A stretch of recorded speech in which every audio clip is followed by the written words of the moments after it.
विश्व के सभी मेरे साथियों को राजरत्न अम्बेडकर की ओर से जय भीम, नमो बुद्धाय। द बुद्धाने समा के 34वें भाग में आप सभी लोगों का स्वागत है। आप लोगों को याद होगा कि हम लोगों ने बुद्धा इन इस धम्मा के एक भाग में जब तथागत बुद्ध अपने देश में जाते हैं अपने पिता के बुलावे पर, तब वो अपने देशवासियों से मिलते हैं, शाक्यों से मिलते हैं, और फिर हर एक शाक्य परिवार में से एक एक बेटा ये तथागत बुद्ध के संग में प्रविष्ट होने के लिए दिया जाता है। और फिर अनिरुद्ध के दीक्षा के बारे में हमने देखा कि वो उनके माता के पास जब अनुमति मांगने के लिए गए कि वो तथागत बुद्ध के संग में प्रविष्ट होना चाहते हैं, तब उनके माता ने ये शर्त रखी कि जब तक राजा भद्दिय तैयार नहीं होते मैं आप लोगों को अनुमति नहीं दे सकती। तो हमने देखा कि अनिरुद्ध किस तरह से राजा भद्दिय को मनाते हैं, और फिर ये सभी लोग राजा भद्दिय, आनंद, अनिरुद्ध, ये जिस तरह से बचपन में तथागत बुद्ध यानी सिद्धार्थ गौतम के साथ खेलने के लिए मैदान में उतरा करते थे, ये सभी लोग ये तथागत बुद्ध के संग में प्रविष्ट होने के लिए निकले। और उनके साथ में थे उपाली नाई।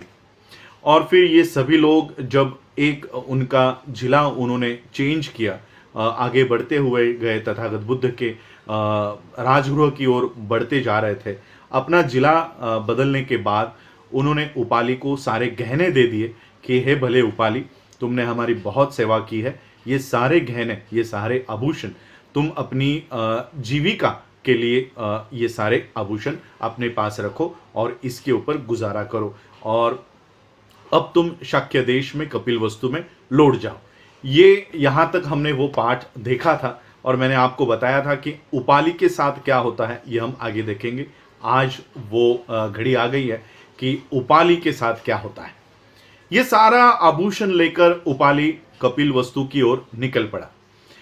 कपिलवस्तु की ओर निकल पड़ा और फिर उसके मन में ये ख्याल आया, ये विचार आया कि ये जो शाक्य है ये स्वभाव से उग्र होते हैं, ये क्रूर होते हैं। अगर इन आभूषणों के साथ मैं कपिलवस्तु में गया और सभी शाक्यों ने अगर मुझे देखा तो वो ये सोचेंगे कि मैंने सभी शाक्यों को मार डाला है और उनके आभूषण चोरी कर कर मैं यहां पर आया हूं, और फिर ये सभी शाक्य बिना किसी जांच पड़ताल के ये मुझे मार डालेंगे। ये ख्याल उपाली नाई के मन में आया और फिर उसने सोचा कि क्यों ना जहां पर ये शाक्य गए हैं, ये शाक्य जिन तथागत बुद्ध के शरण में जा रहे हैं, क्यों ना मैं भी तथागत बुद्ध के धम्म के शरण में चला जाऊं। और फिर जो आभूषणों की गठरी उसने पीठ पर लदी हुई थी वो पीठ से उतारी और एक पेड़ पर टांग दी, और पेड़ पर टांगने के बाद उसने खुद से कहा कि जिसको भी ये मिले, जिसको भी ये आभूषण मिले, ये वो अपने आप को तोहफा समझकर रख ले। ये गठरी उसने पेड़ पर टांग कर वो शाक्य दिशा में गए थे उस दिशा में बढ़ने लग गया। थोड़ी देर बाद शाक्यों ने देखा कि दूर से उपाली आ रहा है। उपाली जब उनके पास पहुंचा तब सभी शाक्यों ने मिलकर इस उपाली को पूछा कि हे भले उपाली, तू लौट कर क्यों आया है, तू वापस क्यों आया। तो उपाली ने वो सारे विचार जो उसके मन में आए थे वो सारे विचार उसने सभी शाक्यों को सुनाए, और फिर शाक्यों ने कहा कि तूने अच्छा किया कि तू वापस लौट कर आया, कि ये सच है कि शाक्य लोग जो है ये स्वभाव से उग्र है, क्रूर है, वो निश्चित से ही तुझे मार डालते। अच्छा किया कि तू वापस लौट कर आया है, कि चलो हम सभी मिलकर अब तथागत बुद्ध के शरण में जाते हैं, तथागत बुद्ध के धम्म के शरण में जाते हैं। और फिर ये सभी लोग जहाँ पर तथागत बुद्ध ठहरे हुए थे वहाँ पर आ गए। तथागत बुद्ध को नमन करके वो एक और बैठ गए, और सभी शाक्यों ने कहा कि हे तथागत बुद्ध, ये जो उपाली है, ये उपाली इसने हमारी बहुत सेवा की है, बहुत देर से ये हमारे साथ में है, और इसलिए सबसे पहले धम्म में प्रविष्ट होने की जो प्रथा है, सबसे पहले इस उपाली नाई को ही अपने धम्म में प्रविष्ट कीजिए, ताकि ये हमसे वरिष्ठ हो जाए, धम्म बंधुओं के नाते में ये हमसे वरिष्ठ हो, ताकि हम लोगों में जो शाक्यत्व है, जो शाक्य होने का गर्व है, जो शाक्य होने का अभिमान हमारे दिल में है, वो हमेशा के लिए हमारे दिल से निकल जाए और हम हमेशा हाथ जोड़कर इस उपाली को वंदन किया करें, क्योंकि ये हमारा वरिष्ठ हो जाएगा।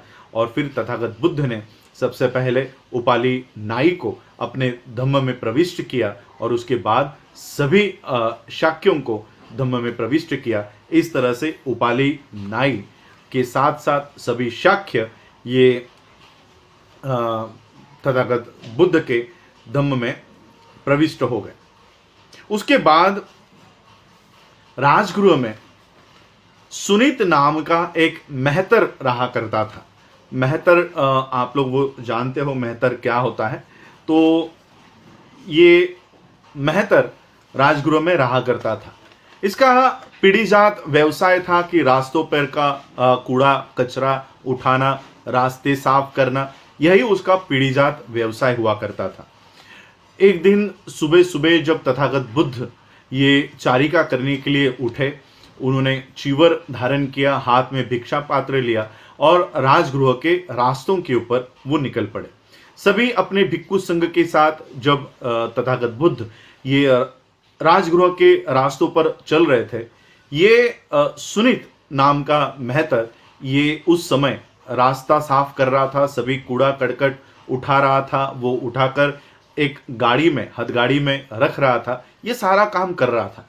उसने दूर से देखा कि तथागत बुद्ध अपने संघ के साथ दूर से चले आ रहे हैं।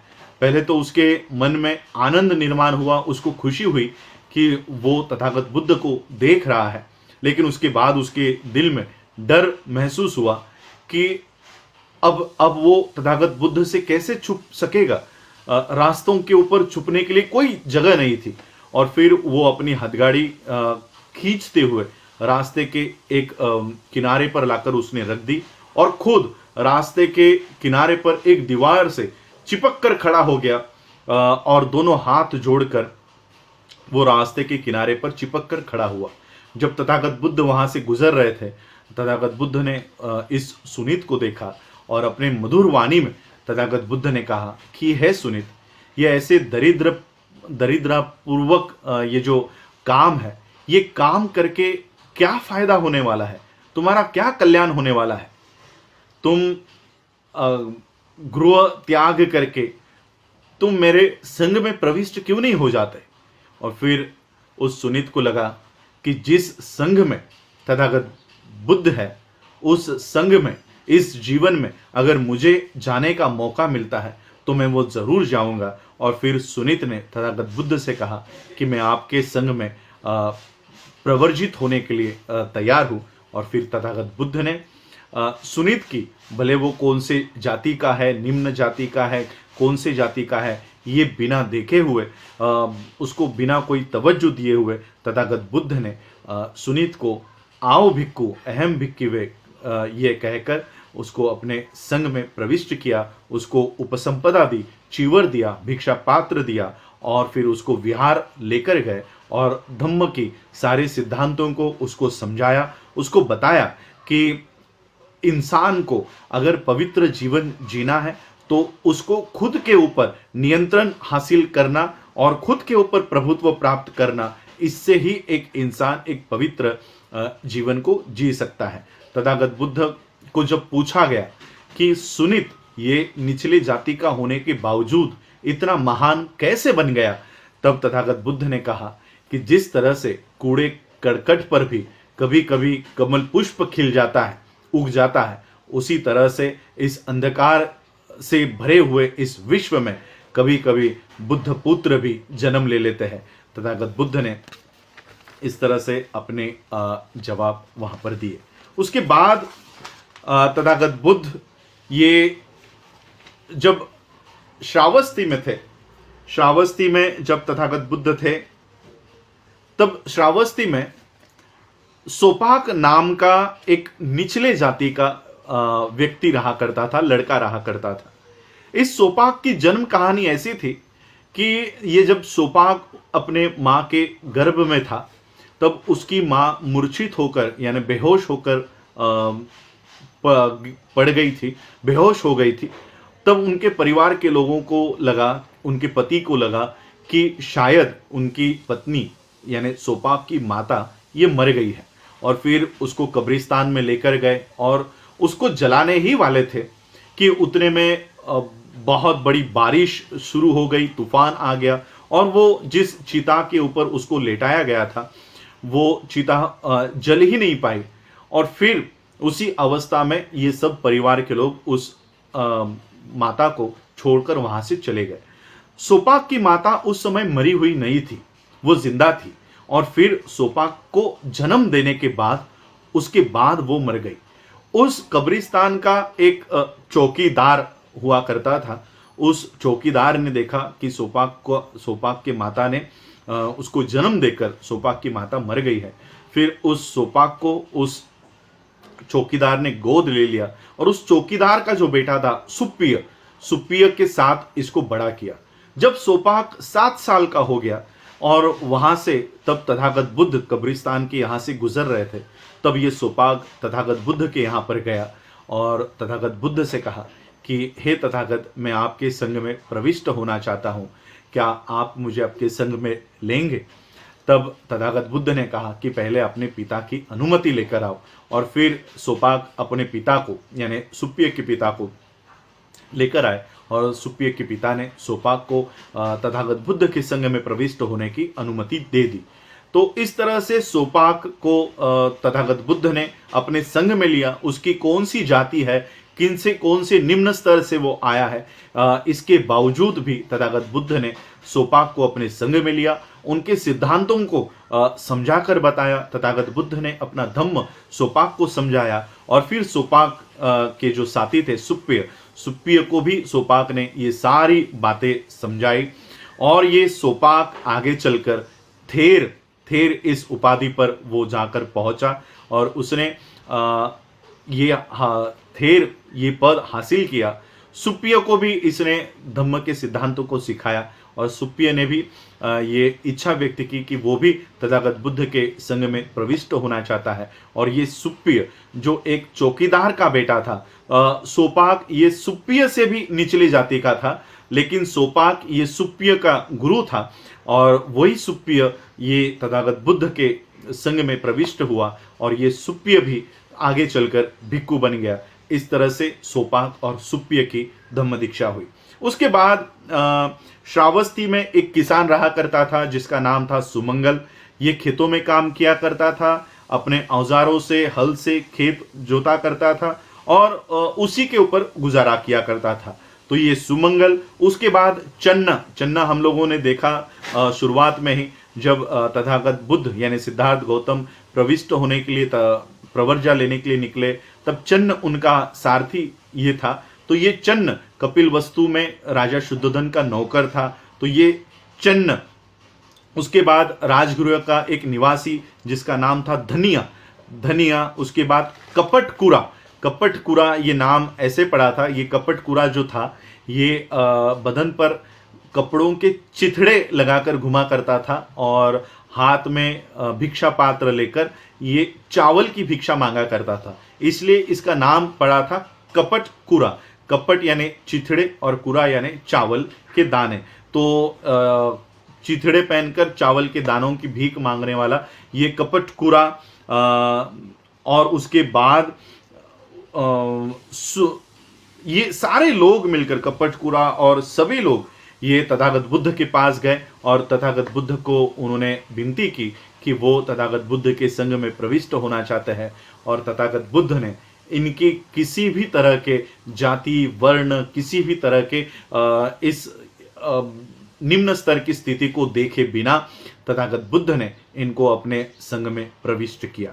उसके बाद एक और तथागत बुद्ध ने दीक्षा दी, वो है सुप्रबुद्ध नाम के एक कुष्ठ रोगी थे।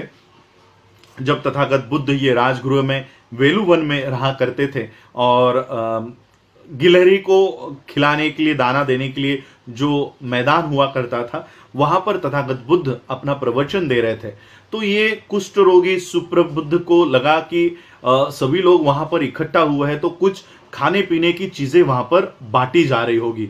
तो सुप्रभ बुद्ध वो वहां पर गया, तो उसने दूर से देखा ये तो तथागत बुद्ध अपने धम्म के सिद्धांतों को लोगों को बता रहा है, तो यहाँ पर तो कुछ खाने के लिए नहीं मिलने वाला। तो तथा वो कुष्ठ रोगी ने सोचा कि चलो खाने के लिए नहीं मिल रहा, कम से कम अच्छी बातें तो सुन लो। और फिर वो तथागत बुद्ध के उन धम्म प्रवचनों को सुन रहा था। और फिर तथागत बुद्ध अपने सारे इससे वाणी से और सब अपने मन से सभी लोगों को जांच रहे थे कि कौन है ऐसा जिसको मैं अपना ये धम्म अपना मेरा धम्म स्वीकारने के लिए अभी इस भीड़ में कौन तैयार है। तो उतने भीड़ में तथागत बुद्ध ने देखा कि ये सुप्रबुद्ध का जो मन है ये स्थिर है और वो ये सारी मेरी बातों को ग्रहण कर रहा है। और फिर तथागत बुद्ध ने अपने सारे धम्म प्रवचनों को सुप्रबुद्ध को सुनाए। और फिर सुप्रबुद्ध ने तथागत बुद्ध के संग में प्रविष्ट होने का इच्छा व्यक्त किया। और फिर तथागत बुद्ध के संग में ये प्रविष्ट हुआ। निम्न स्तर का जीवन जीने के बावजूद तथागत बुद्ध ने इस कुष्ठ रोगी को भी अपने संग में प्रविष्ट कर लिया। और जब तथागत बुद्ध की ये वाणी सुनकर ये कुष्ठ रोगी अपने स्थान पर जा रहा था, उसी समय एक दुर्घटना वहां पर घटी। एक बैल ने आकर तथागत सुप्रभ बुद्ध को नीचे गिराया और सिंग से उसको घायल कर दिया और उसी में सुप्रभ बुद्ध की मौत हो गई। तो इस तरह के निम्न स्तर के लोगों की निम्न जाति के लोगों की दीक्षा तथागत बुद्ध के संग में हुई। उनकी जाति, उनका वर्ण, उनका निम्न स्तर का जीवन, ये किसी भी तरह से तथागत बुद्ध के संग में प्रविष्ट होने का कोई भी अड़चन बुद्ध के सामने नहीं आई। इसके बावजूद तथागत बुद्ध ने इन सभी लोगों को अपने संग में प्रविष्ट किया। ये आज ये पाठ हमने कंप्लीट किया। आज आप लोगों ने मुझे सुना, उसके लिए आप सभी लोगों का आभार, धन्यवाद। जय भीम, जय भारत, जय बुद्ध।